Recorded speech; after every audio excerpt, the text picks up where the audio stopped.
After your talks with the president, what exactly transpired?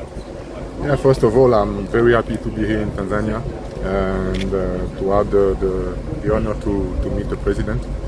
And I've been invited here by the Minister of Sport and, of course, the president to see how I can be helpful in the AFCON preparations because I believe that the sports industry is getting bigger here. Yesterday I was at the parliament and I saw that the budget for sport has increased, for example, from 12 million to more than 200 million, which is amazing because sport is an amazing tool for development. And I'm very happy to have been approached to help the country to develop this sector.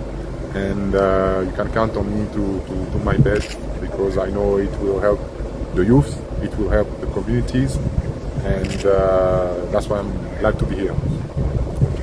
You are quite an inspiration, global inspiration. Thank you. To the youth, Tanzanian youth who like to follow in footsteps, what will you give them an advice? I think the advice I can give to the youth, now a lot of them wants to play football. Everybody wants to play football, but I think the most important is education. And education helps you to become a man, a responsible man, or a responsible woman, a responsible person. And then football or literature or doctor is the job. But when you have people with values, you can do everything you want. Everything you want to achieve, you want to become a football player, you have your brain with you through education, so you can not only succeed, but last.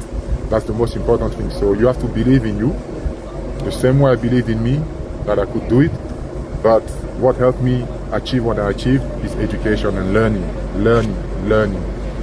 That's it. There's a tendency of parents discouraging kids when they're growing up to follow their dreams in the line of sports. Yes. And as you said, education is important. Isn't so?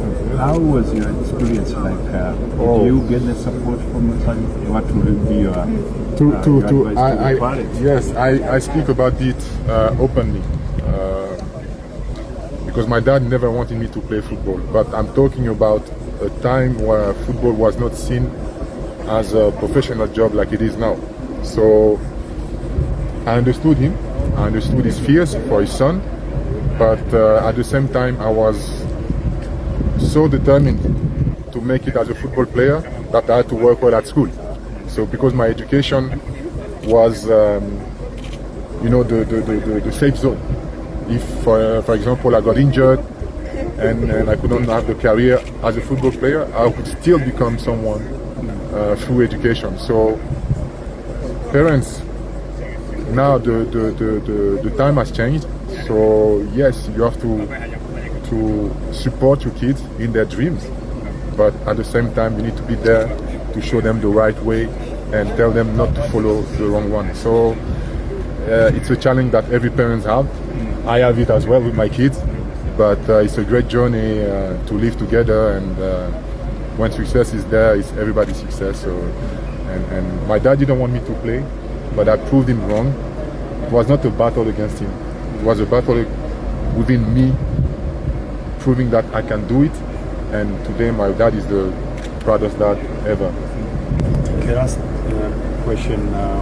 Sports is an industry, sports is an economic valuation for a player. What opportunity do we have? So sport, that's why I love sport, and I can talk about football particularly. Football, everybody wants to play football, but very few are selected. And what are the others doing? They think it's the end of their career in sport or in football. No.